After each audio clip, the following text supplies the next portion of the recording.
Hi, it's me again. So we will have this chapter 7 here. So in this chapter 7, which is the respiration, okay. So we will first see at 7.1. Okay, there are three subtopics. Okay, 7.1, 7.2, and then 7.3. Okay, so in this video I will cover 7.1 and 7.2. Okay, so the two subtopics. So as this chapter says, okay, respiration. So firstly, of course, we must know what is respiration. Okay, so before we can know respiration, so we have to know the importance of respiration. So this is the word. Okay, so why we need respiration? Okay, why we have to undergo, or the body have to undergo cellular respiration?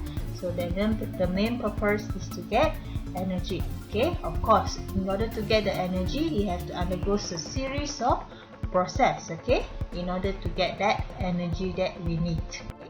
So we will see how the energy is being produced or being created. Okay, first, before we can proceed into cellular respiration, so we have to understand what is the process. Okay, so if you remember previously, we have learned anabolism and catabolism. Okay, these two are the process under metabolism. So when we say metabolism, is actually made of these two type of process. Okay, of these two reaction here. So the first one is catabolism. Okay, catabolism. What is the meaning of catabolism? So we can, if you remember, I use the word cut. Okay, cut means I break down. Okay, so meaning to say in catabolism we have big molecule. Okay, we break into smaller molecule. Okay, so if you see this big molecule, you have bonding here. So to know in biochemical, whenever we have bonds, okay, these bonds are energy. Okay, we can understand the bond as energy. So when we break the bonds, we have a lot of energy. That means energy will be released. Okay, so when we release this energy, okay, we break down the large molecule into a smaller molecule. This energy will be used. Okay, this energy will be used to synthesize. Okay, synthesize from small molecule to synthesize the big molecule. You will have to use the energy that you get from catabolism.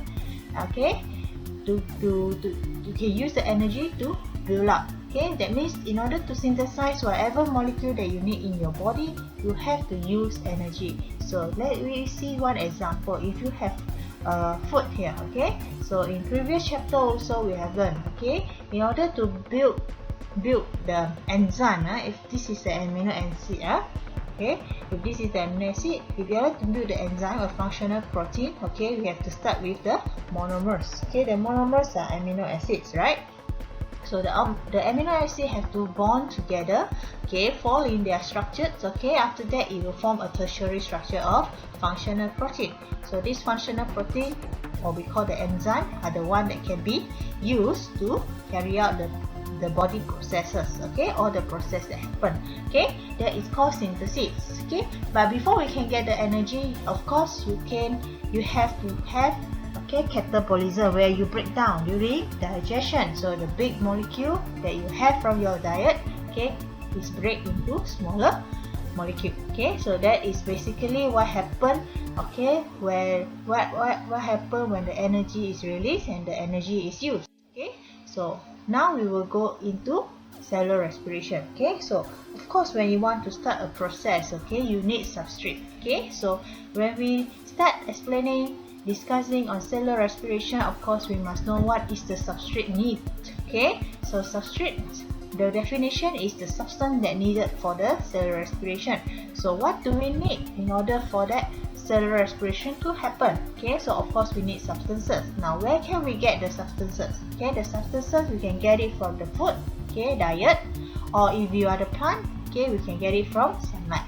Now mainly the substances are glucose. Okay, if we think of the function of all the chemicals, the molecules that we have in our body, okay, the organic molecules, glucose have function in energy production. Okay, so that's the lipids. Okay, but here we will only focus on glucose. Okay, the substances that we use, such as the fats and the protein, okay, we will not discuss here. Okay, when we talk about cellular respiration, it will be the process that you use glucose as your substrate. Okay, after that, from the substrate, okay, you can get your product. Okay, now what is the definition for cellular respiration? Okay, is the oxidation process of organic molecule. So organic molecule here referring to the glucose. Okay, remember that this is organic molecule because it has a C there. Okay, C6.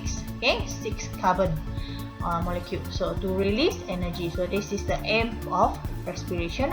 End of the day, we must have energy. Okay, so there are 3 types of cellular respiration. Actually, by right there is only 2. Okay, but if we use your textbook, okay, right there is 3 type. I mean, got 3. Okay, 3 parts. So to be exact, is only 2. Yeah, one aerobic respiration, another one is anaerobic respiration. Fermentation will actually go under anaerobic respiration, just that a little bit different. Okay, we will see what's the difference between anaerobic and then fermentation. Okay, but by now, since we are looking at the first part of the chapters, we will focus on more on aerobic. Then we will see what's the difference first. Okay, between aerobic and anaerobic. Okay, so aerobic respiration will take place with oxygen. Okay, that means with the presence of oxygen, and it will produce a large amount of energy. As for anaerobic, okay, respiration, it does not use oxygen or require less oxygen. Okay, and then that's why it produces the small amount of energy. So this is generally the definition for aerobic and anaerobic respiration. Okay, so we will straight go to aerobic respiration. So aerobic respiration is the respiration that we need oxygen. Okay, we will have oxygen, and then we will oxidize the glucose, which is the substrate. Okay, and during we oxidize the glucose, we will have energy. Now this energy is in terms of ATP. Alright, so in terms of ATP. So how to get ATP? We will get it from ADP and then also the inorganic phosphate. So the symbol used is P and then I. P for phosphate, I for inorganic. Okay, so this is the symbol used. So how to get ATP? We get it from ADP. Then if you see this ATP and ADP, you will think of, okay, what is this? Is something that is familiar but it's not there. Okay, later we will see what is the difference. Okay, how are they, or what are the structures of ATP and ADP and how they are related. Okay, then aerobic. Okay, so it happens in the mitochondria of the cell. Okay, and occur over 3 stages. So in order to get the energy out of the glucose, okay, the cellular respiration have to happen in stages. Okay, there are 3 stages here. So glycolysis, Krebs cycle, and also electron transport chain. I will use the word ETC. Okay, ETC. Okay, to represent or to use to represent the short form of this lah. Okay, so yes, mitochondria. So since aerobic respiration happen in mitochondria, so we have to recall, okay, what is a mitochondria? So if you see up here, alright, on top or on the left up, okay, so you will see the mitochondria. So remember we have double membrane. Okay, when we learn mitochondria that time, I say the mitochondria is double membrane. So you have outer and inner. So outer is the smooth one, inner will be folded. So when we fold, it will form the cristae. Okay, so crystal. Okay, so then inside the folded region there are matrix. Matrix means liquids, semi-liquids, just like cytoplasm. But since it's in the mitochondria, we don't call it cytoplasm. We will have a name for it, the matrix. So we zoom here. Then this is the matrix. Okay, so inner membrane, outer membrane. Okay, there is just this is the space lah. Of course, when you fold, you have the space. Okay, outer membrane, inner membrane to show double membrane. Of course, you have DNA, the cristae, ribosome, and all those organelles. But what I need you to see here, okay, ATP synthase, and then you see, what is this? ASE. So remember ASE is, okay, an enzyme. So that means inside the mitochondria there is an enzyme that synthesis ATP. So the word, the enzyme, the name of the enzyme, synthase. So synthesis. You use the enzyme here to synthesis ATP, meaning mitochondria is a place where energy is generated. Okay, so that is mitochondria. So we continue with aerobic respiration. So the definition that you can get from your textbook, okay, is the breakdown of glucose involving oxygen. Okay, so aerobic means I break down the glucose and then I need oxygen in order to do that, okay, for the process, and I will produce the chemical energy. Okay, then the process, yes, there are a lot of process. Okay, there are 3 stages. Okay, but here in your book, okay, you only have to know these 2, okay, glycolysis and oxidation, meaning to say the Krebs cycle and the electron transport chain is summarized into oxidation of pyruvate. Okay, pyruvate is also known as pyruvic acid. Okay, so some of the books, some of the reference that you might see, okay, you might see the pyruvic acid. So please know that pyruvate is actually pyruvic acid, and it's a 3-carbon molecule. Yeah, 3-carbon molecule. We have 3 carbon. Okay, so thank to your syllabus. Okay, so it's only consists of, you don't need to know the complicated parts of the Krebs cycle and the electron transport chain. These 2 stages are include inside the oxidation of pyruvate. So what you need to know is aerobic respiration, there are 2 main process involved, okay, glycolysis and oxidation of pyruvate. So we will see the both of these, okay, in the next slide. Okay, alright, yes, this is the one. Okay, so remember, this is mitochondria. So what is outside of mitochondria? Okay, what is outside the mitochondria? Can you think about it?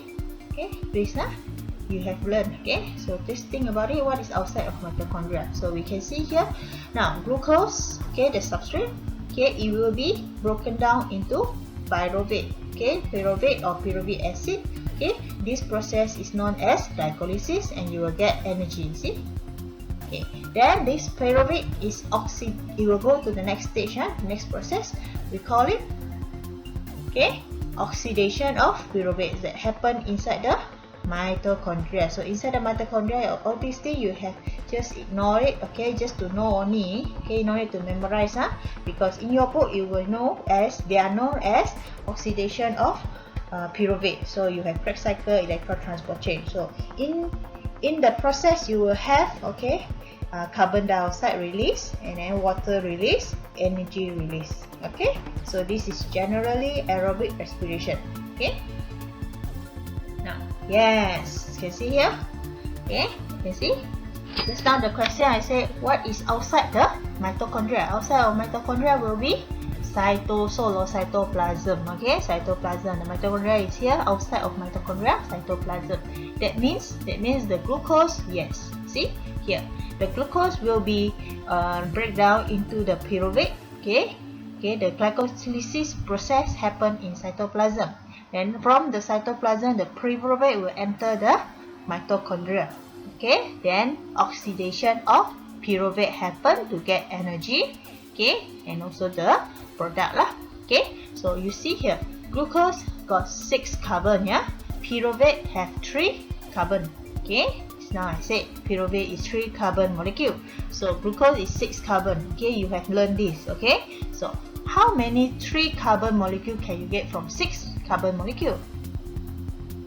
How to get 3? How many 3 carbon molecule that you can get from 6?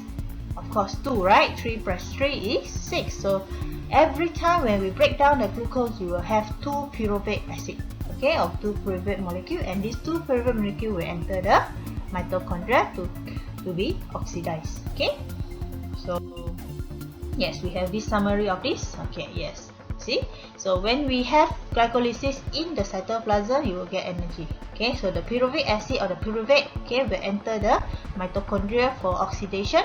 From the oxidation, you will use the oxygen. That's why when we do respiration equation, yeah, you will have glucose plus oxygen, right? So plus oxygen, this oxygen is used here to oxidize the pyruvate acid, and then from there you will get your carbon dioxide, energy, and water. Okay, these are the equation. Okay, I hope you still remember. So I summarize everything. Okay, so means glycolysis is a process where we break down the glucose molecule. So one glucose molecule will break down into 2 pyruvate. Okay, and this process happen in cytoplasm, and the pyruvate will then send into or go inside that mitochondria, and it will involve a series of process. So this process will be the Krebs cycle and the ETC, and it will produce carbon dioxide, water, and energy. And oxidation of pyruvate of course happen in mitochondria, and we have the enzyme there, yeah, inside to produce energy. Okay, now this is the equation. Okay, to explain the equation, okay, I will touch a bit. Okay, I will explain. We will discuss a bit on the complicated process here. Okay, you see the pyruvate here.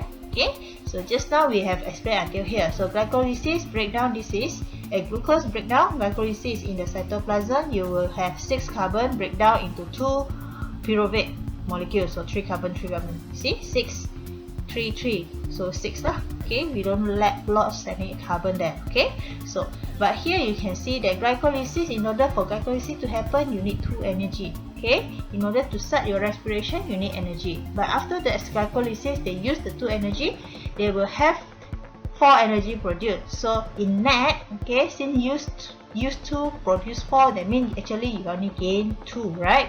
So 2 is here, the energy, 2 ATP. So after that, also that we no need to be in so detail is this NADH. Okay, so after glycolysis, beside the energy that you have, okay, some of the product that is produced is NADH, and this NADH will be carried into the mitochondria, where the process you can just ignore lah. Okay, but I will talk about a little bit here. Okay, so the pyruvate here enter the mitochondria, yeah. So in the mitochondria, all the NADH, and then a series of processes, they will produce water. You see, carbon dioxide. Okay, 2 carbon dioxide, 4 carbon dioxide. That means 6 altogether, 6 molecule of carbon dioxide. See the equation, 6 carbon dioxide. Then water is not shown here, yeah. Then chemical energy in ATP. So altogether after the process, you will have 38 ATP. So 34 plus 2 plus 2, so 38. Okay, net harvest is the clean one without adding this. Okay, so 38 energy. So oxygen is used here. Okay, just now in the previous slide, we have oxygen is being used in the mitochondria. So glucose is used here, and after glycolysis you get your pyruvate. Then oxidation of pyruvate, you will need your oxygen to produce carbon dioxide and water and energy. Okay, so basically that is the equation that you've done. You just understand it how it happened in detail. Okay, and your detail is also not so detailed lah. We only learn glycolysis and oxidation of pyruvate. Okay, now we will continue with ATP cycle. So just now we are saying about ATP. So what is ATP? ATP is adenosine triphosphate. ATP. Adenosine is a nucleogenous nitrogenous base. Okay, this is ribosome, and then this is the phosphate. Phosphate got 3, so triphosphate is 1, 2, 3. Okay, so we have alpha, beta, and gamma. Okay, just number 1, number 2, number 3 lah. Okay, phosphate alpha, phosphate beta, and gamma. So when the ATP lost, okay, or break the bonds, okay, remember the bond contain energy, yeah. So if I break the bond, I will have energy. So ATP is a high energy molecule. So inside this is energy. Okay, so when the cell have energy, it will get a lot of ATP. But when it need the energy, it will break here. Okay, when it break this bond, the energy that is released from the bond is used for the cell processes. Okay, the metabolism. Okay, if it's anabolism, and it will use this energy to build up the protein, build out the enzyme, antibody, and so on. Okay, so after it break the phosphate, it will become 1 phosphate missing. Okay, that means less 1 phosphate. So we will call it ADP, adenosine diphosphate. You see, 2 phosphate now.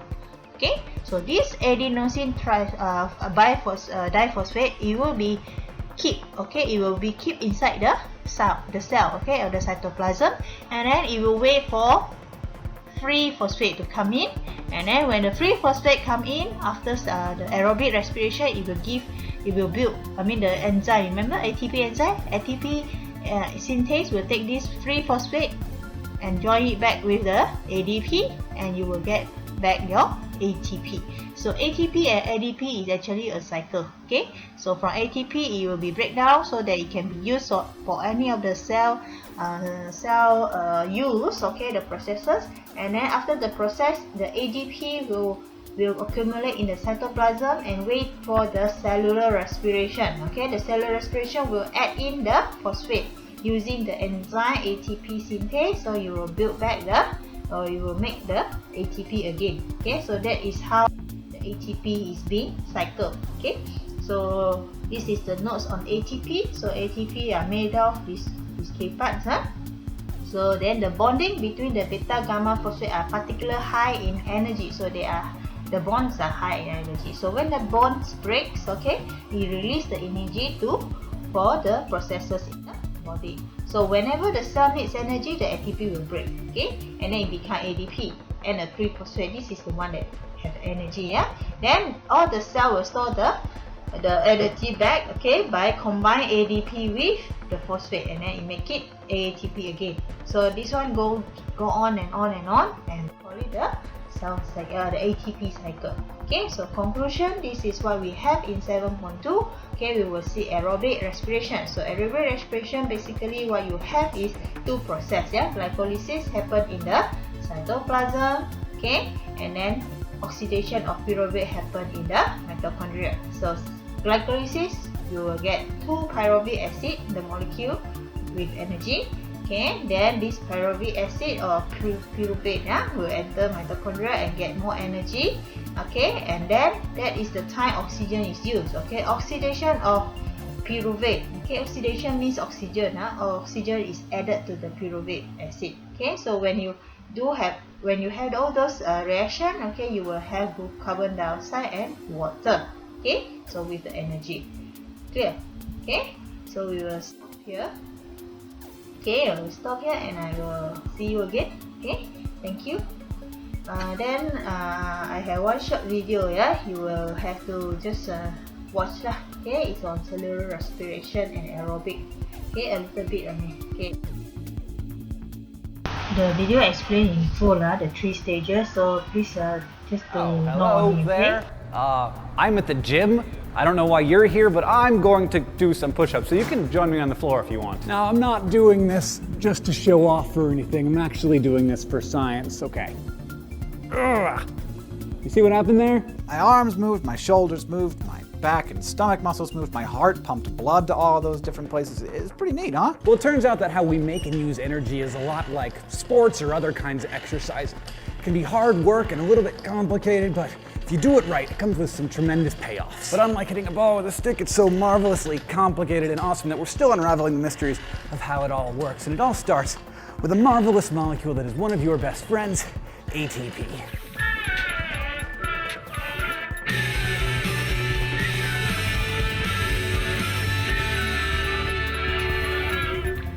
Today I'm talking about the energy and the process our cells and other animal cells go through to provide themselves with power. Cellular respiration is how we derive energy from the food that we eat, specifically from glucose, since most of what we eat ends up as glucose. Here's the chemical formula for 1 molecule of glucose. In order to turn this glucose into energy, we're going to need to add some oxygen, 6 molecules of it to be exact. Through cellular respiration, we're going to turn that glucose and oxygen into 6 molecules of CO2, 6 molecules of water, and some energy that we can use for doing all of our push-ups. So that's all well and good, but here's the thing. We can't just use that energy to run a marathon or something. First, our bodies have to turn that energy into a really specific form of stored energy called ATP, or adenosine triphosphate. You've heard me talk about this before. People often refer to ATP as the currency of biological energy. Think of it as an American dollar. It's what you need to do business in the US. You can't just walk into a Best Buy with a handful of Chinese yen or Indian rupees and expect to be able to buy anything with them, even though they're technically our money. Same goes with energy. In order to be able to use it, our cells need energy to be transferred into adenosine triphosphate to be able to grow, move, create electrical impulses in our nerves and brains, everything. A while back, for instance, we talked about how cells use ATP to transport some kinds of materials in and out of its membranes. To jog your memory about that, you can watch that episode right here. Now, before we see how ATP is actually put together, let's look at how cells can cash in on the energy that's stashed in there. Well, adenosine triphosphate is made up of a nitrogenous base called adenine with a sugar called ribose and 3 phosphate groups attached to it. Now, one thing you need to know about these 3 phosphate groups is that they are super uncomfortable sitting together in a row like that, like 3 kids on a bus who hate each other all sharing the same seat. So because the phosphate groups are such terrible company for each other, ATP is able to do this nifty trick where it shoots one of the phosphate groups off the end of the seat, creating ADP, or adenosine diphosphate, because now there are just 2 kids sitting on the bus seat. In this reaction, when the 3rd jerk kid is kicked off the seat, energy is released. And since there are a lot of water molecules just floating around nearby, an OH pairing, that's called a hydroxide, from one of the H2Os comes over and takes the place of that 3rd phosphate group, and everybody is much happier. By the way, when you use water to break down a compound like this, it's called hydrolysis, hydro from water and lysis from the Greek word for separate. So now that you know how ATP is spent, let's see how it is minted nice and new by cellular respiration. Like I said, it all starts with oxygen and glucose. In fact, textbooks make a point of saying that through cellular respiration, 1 molecule of glucose can yield a bit of heat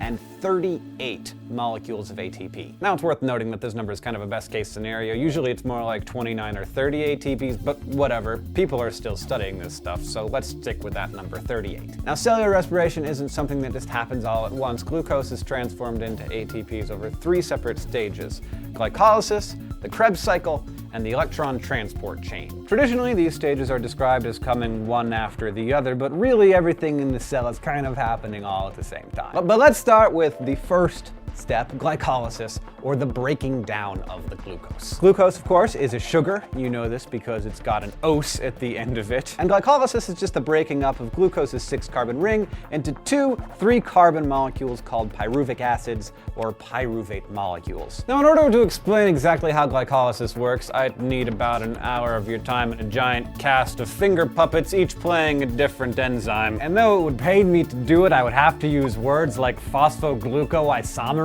But a simple way of explaining it is like this: if you want to make some money, you gotta spend some money. Glycolysis needs the investment of 2 ATPs in order to work, and in the end, it generates 4 ATPs for a net profit, if you will, of 2 ATPs. In addition to those 4 ATPs, glycolysis results in 2 pyruvates and 2 super energy-rich morsels called NADH, which are sort of the love children of a B vitamin called NAD+, pairing with energized electrons and a hydrogen to create storehouses of energy that will later be tapped to make ATP. To help us keep track of all the awesome stuff we're making here, let's keep score. So far, we've created 2 molecules of ATP and 2 molecules of NADH, which will be used to power more ATP production later. Now, a word about oxygen. Like I mentioned, oxygen is necessary for the overall process of cellular respiration, but not every stage of it. Glycolysis, for example, can take place without oxygen, which makes it an anaerobic process. In the absence of oxygen, the pyruvates formed through glycolysis gets rerouted into a process called fermentation. If there's no oxygen in the cell, it needs more of that NAD+ to keep the glycolysis going, so fermentation frees up some NAD+, which happens to create some interesting byproducts. For instance, in some organisms like yeasts, the product of fermentation is ethyl alcohol, which is the same thing as all of this lovely stuff. But luckily for our day-to-day productivity, our muscles don't make alcohol when they don't get enough oxygen. If that were the case, working out would make us drunk, which actually would be pretty awesome. But instead of ethyl alcohol, they make lactic acid, which is what makes you feel sore after that workout that kicked your butt. So your muscles used up all the oxygen they had, and they had to kick into anaerobic respiration in order to get the energy that they needed. And so you have all this lactic acid building up in your muscle tissues. Back to the score. Now we have made 2 molecules of ATP through glycolysis, but your cells really need the oxygen in order to make the other 30-some molecules that they need. And that is because the next 2 stages of cellular respiration, the Krebs cycle and the electron transport chain, are both aerobic processes, which means that they require oxygen. And so we find ourselves at the next step in cellular respiration, After glycolysis comes the Krebs cycle. So while glycolysis occurs in the cytoplasm, or the fluid medium within the cell that all the organelles hang out in, the Krebs cycle happens across the inner membrane of the mitochondria, which are generally considered the power centers of the cell. The Krebs cycle takes the products of glycolysis, those carbon-rich pyruvates, and reworks them to create another 2 ATPs per glucose molecule, plus some energy in a couple of other forms, which I'll talk about in a minute. Here's how. First, one of the pyruvates is oxidized, which basically means that it's combined with oxygen. One of the carbons off the 3-carbon chain bonds with an oxygen molecule and leaves the cell as CO2. What's left is a 2-carbon compound called acetyl coenzyme A, or acetyl-CoA. Then another NAD+ comes along, picks up a hydrogen, and becomes NADH. So our 2 pyruvates create another 2 molecules of NADH to be used later. As in glycolysis, and really all life, enzymes are essential here. They are the proteins that bring together the stuff that needs to react with each other, and they bring them together in just the right way. These enzymes, for example, bring together a phosphate with an ADP to create another ATP molecule for each pyruvate. Enzymes also help join the acetyl-CoA in a 4-carbon molecule called oxaloacetic acid.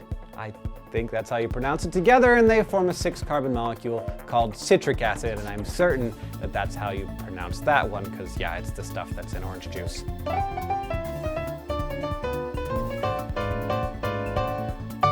Fun fact! The Krebs cycle is also known as the citric acid cycle because of this very byproduct.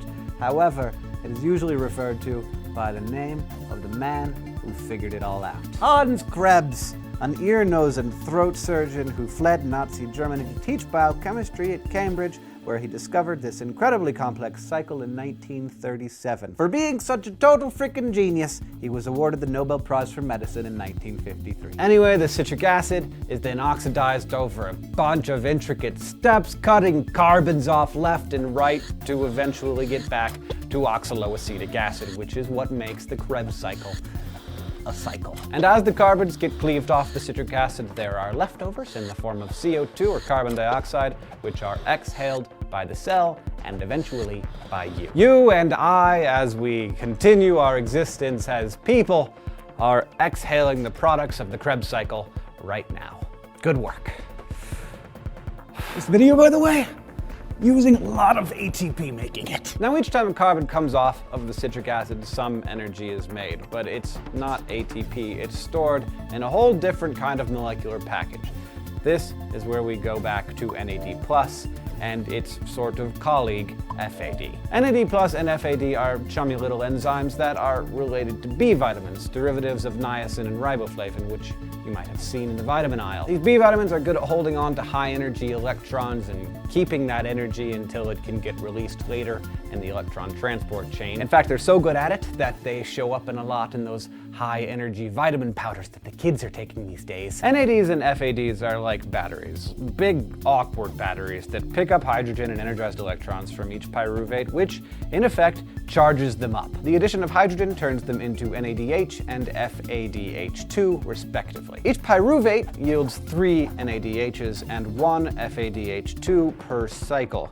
And since each glucose has been broken down into 2 pyruvates, that means that each glucose molecule can produce 6 NADHs and 2 FADH2s. The main purpose of the Krebs cycle is to make these powerhouses for the next and final step, the electron transport chain. Now comes the time when you're saying, sweet pyruvate sandwiches, Hank, aren't we supposed to be making ATP here? Let's make it happen, Captain. What's the holdup? Well, friends, your patience is finally paying off, because when it comes to ATPs, the electron transport chain is the real moneymaker. In a very efficient cell, it can net a whopping 34 ATPs. So remember all those NADHs and FADH2s that we made in the Krebs cycle?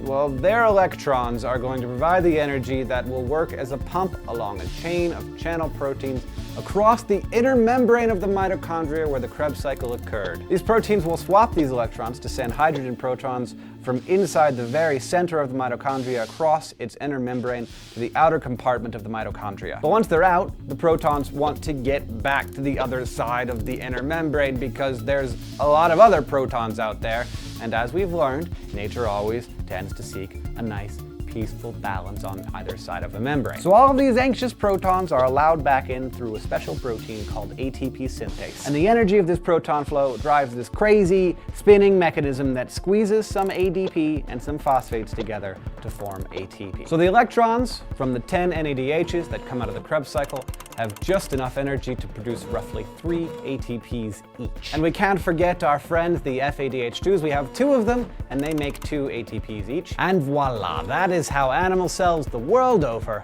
make ATP through cellular respiration. Now, just to check, let's reset our ATP counter and do the math for a single glucose molecule once again. We made 2 ATPs for each pyruvate during glycolysis. We made 2 during the Krebs cycle. And then during the electron transport chain, we made about 34. And that is just for 1 molecule of glucose. Imagine how much your body makes and uses every single day. Don't spend it all in one place. Now you can go back, watch any parts of this episode that you didn't quite get, and I really want to do this quickly because I'm getting very tired.